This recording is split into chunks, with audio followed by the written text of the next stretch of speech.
Mesdames, Messieurs, bonsoir. Soyez les bienvenus dans votre journal. La ville de Tours paralysée pendant une bonne partie de la journée. Des bouchons monstres observés dans toute la ville. Le tram bloqué vers l'heure tranquille. La faute à des gens du voyage qui voulaient s'installer sur la plaine de la Gloriette pour un rassemblement évangélique. Un accord a finalement été trouvé avec la mairie. Les enseignants dans la rue contre la réforme du collège, ils étaient 120 à Blois, 200 à Tours. De son côté, la ministre de l'Éducation a indiqué que la réforme s'appliquera. Et puis dans le Loir-et-Cher, un coup de filet des gendarmes. Ce matin, 10 personnes ont été interpellées à Blois-Nord, à Suèvre, à la Chapelle-Vendômoise ou encore en région parisienne. Opération menée dans le cadre de l'enquête sur le double homicide de 2 Orléanais retrouvés début mars dans un fourgon à Saint-Lubin en Vergonois. On ouvre donc ce journal avec Tours paralysé pendant une partie de la journée. Le sud de la ville bloqué totalement même, tout comme le tram dont les rails ont été investis à hauteur de l'heure tranquille.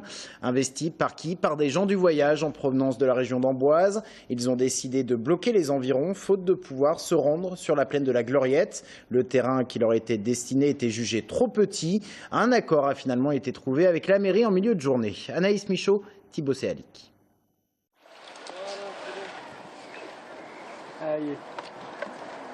Il est 16h, 160 caravanes ont investi la plaine de la Gloriette après de longues heures d'attente et des bouchons qui ont paralysé une partie de la ville.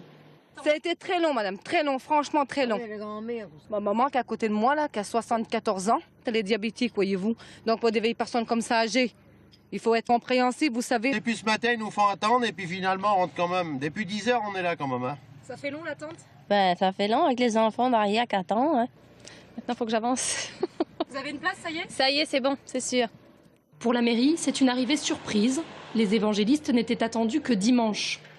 Moi, je ne sais pas ce qui s'est passé dans les autres communes précédemment dans la journée ou dans la veille ou à la veille ou à l'avant-veille, notamment en Bois, je crois, au Chargé, mais je ne sais plus très bien, où j'ai cru comprendre qu'ils ne devaient pas être les bienvenus et donc ils sont échoués, on va dire, sur la ville de Tours. Donc il a bien fallu faire quelque chose et prendre nos responsabilités.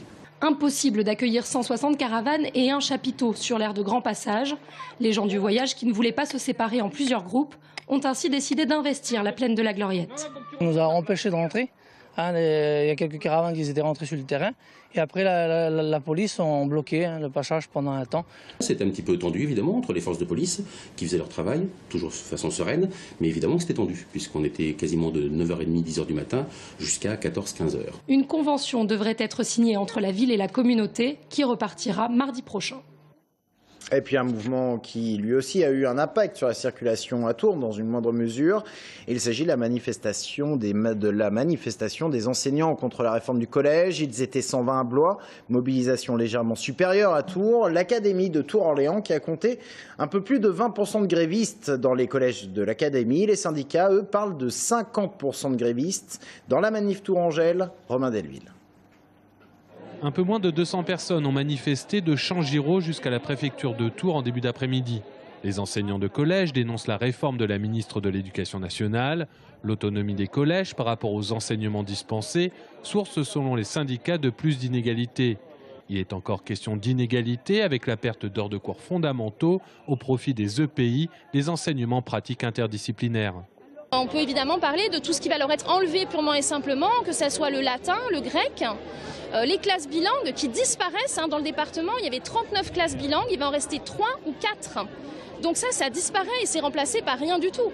Sur la forme, les enseignants dans la rue n'apprécient pas non plus la méthode gouvernementale puisque le projet de décret a été présenté le mois dernier et les enseignants ont le sentiment de ne pas avoir eu leur mot à dire. On n'a jamais été concertés. Donc on demande, nous, à être concertés de façon à préparer une réforme et de façon concertée, de façon collégiale. Voilà, c'est nous qui sommes sur le terrain et nous savons de quoi nous parlons, nous savons quels sont les problèmes, enfin nous connaissons les problèmes et nous avons quelques idées pour justement pouvoir pallier justement les difficultés que l'on peut rencontrer, que rencontrent nos élèves. Selon la sensibilité de chacun, certains considèrent que seul un retrait du projet de réforme est nécessaire. D'autres pensent qu'il faut réformer le collège, mais pas comme cela est proposé par le gouvernement. Une réforme prévue pour la rentrée 2016. On préfère réagir maintenant sur des choses qui nous paraissent aujourd'hui inappropriées, inintéressantes, plutôt que de devoir le faire sur toute l'année prochaine, même si on sent bien aujourd'hui, vu la position de la ministre, qu'il faudra continuer à se mobiliser. La manif du jour était considérée comme un premier test, une affluence en demi-teinte, mais l'intersyndicale, hormis UNSA et la CFDT, prévoit des actions plus fortes l'année prochaine si rien ne change. Dans le reste de l'actualité, cette vaste opération de gendarmerie en Loir-et-Cher et en région parisienne. 10 personnes ont été interpellées dans les quartiers nord de Blois, à Suèvre ou encore à la Chapelle-Vendômoise. Série d'interpellations après la découverte d'un double homicide début mars à Saint-Lubin en Vergonois. Les corps de 2 Orléanais avaient été retrouvés dans un fourgon. Le conducteur, d'abord recherché, s'était ensuite rendu aux gendarmes. Et ce matin, donc, 10 personnes interpellées. Anaïs Michaud. Dans le cadre d'une enquête ouverte en mars dernier pour un double meurtre, 10 personnes ont été interpellées ce mardi dans le Loir-et-Cher et en région parisienne. Une vaste opération qui s'est déroulée à 6 h du matin, notamment dans le quartier Croix-Chevalier à Blois, entièrement bouclé. Les gendarmes ont procédé à l'ouverture de la porte du domicile d'un suspect qu'ils ont pu arrêter sans résistance. Ils ont perquisitionné son appartement de la rue Christophe Colomb ainsi que son véhicule.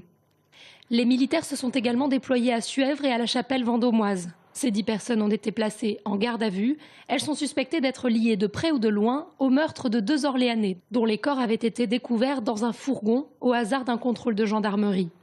Un Blésois de 26 ans est actuellement incarcéré dans cette même affaire, puisqu'il s'était rendu à la gendarmerie, s'accusant du double homicide et indiquant qu'il s'apprêtait à enterrer les 2 corps lorsqu'il a pris la fuite. Les enquêteurs pensent qu'il n'a pas agi seul et qu'il s'agirait d'un règlement de compte dans un trafic de stupéfiants. Et puis autre enquête dans le Loir-et-Cher, celle sur les singes volés à Beauval. Cela fait 1 semaine et demie que 17 singes ont été dérobés. L'enquête se poursuit. Les gendarmes suivent actuellement plusieurs pistes. Il avait annoncé ne plus vouloir dessiner Mahomet. Le dessinateur tourangeau Luz annonce maintenant son départ de Charlie Hebdo. L'actualité ne le passionne plus. Trop dur pour lui de travailler dessus. Dans le journal Libération, il parle de torture à chaque bouclage, puisque les autres ne sont plus là. À Tours, les tarifs fil bleu vont augmenter au 1er août prochain, plus 1,5% de hausse en moyenne. Le prix du ticket ne change pas, 1,50 €, mais les abonnements verront leur prix augmenter de 30 centimes à 1 €, 80 centimes de plus par exemple sur l'abonnement grand public. Ces hausses décidées par Tours Plus et qui font suite à celles de 2012 et 2014 vont permettre de rapporter 300 000 € de recettes supplémentaires à fil bleu. Il arrête. Alexandre Dujeu va quitter le Tours FC. Il pense en tout cas qu'il va le faire, a-t-il confié à nos confrères de la Nouvelle République. Je suis quelqu'un de fidèle. J'aime ce club où je suis depuis 7 ans, mais j'estime que les conditions ne sont pas réunies pour que je continue. Je ne sais pas où va le club, ni avec qui, a-t-il indiqué toujours au journal de la Nouvelle République.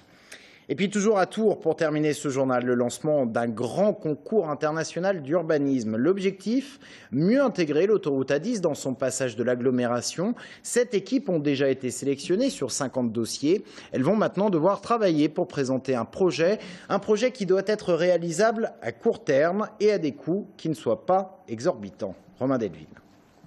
Une voie ferrée, des grands axes urbains avec l'avenue Jacques Duclos d'un côté, l'avenue Georges Pompidou de l'autre, des ponts, quelques piétons qui s'aventurent. La connexion entre Tours et Saint-Pierre est un véritable carrefour urbain. Un carrefour auquel il faut bien sûr rajouter l'autoroute A10. Demain, une infrastructure comme celle-ci, elle peut par exemple permettre le passage des bus, ce qui n'est pas possible aujourd'hui. Elle peut être vue comme une infrastructure urbaine, une artère urbaine. Et c'est bien là la question développée par le concours Passage. Et si l'autoroute A10 ouvrait les passages urbains ? 50 dossiers ont été étudiés. 7 équipes sont sélectionnées pour participer à un workshop à la fin du mois. Des urbanistes bien sûr, mais aussi un plasticien, des philosophes, architectes, cinéastes, paysagistes. Autant de regards pour appréhender le carrefour. C'est l'occasion de renouveler la boîte à outils, effectivement. Et quand vous dites lumière, mouvement, cinéma, ce qui est intéressant, c'est que tout ça, c'est de l'immatériel. Et finalement, peut-être qu'aujourd'hui, le temps est venu de structurer les espaces avec de l'immatériel et sortir de l'aménagement un peu à la papa, qui coûte très cher, qui met très longtemps à être fait et qui, la plupart du temps, d'ailleurs, ne voit jamais le jour. Cette fois, c'est le court terme qui est retenu parmi les critères de sélection. Le concours, soutenu par Vinci Autoroute et Tours Plus, doit produire des projets réalisables et réalisables rapidement. Tout ne pourra pas se faire vite, mais il faut que les choses commencent vite. Il n'y avait pas de circulation douce il y a 40 ans. Les liens entre Tours et Saint-Pierre sont difficiles dans ce secteur, mais il faut tenter. Et ce regard extérieur de jeunes architectes, moi j'y crois beaucoup. Les propositions seront rendues pour le 22 juin, les vainqueurs connus le 29. La réalisation du projet pourrait intervenir en 2016. Restez avec nous dans un instant, notre invité Christophe Boucher.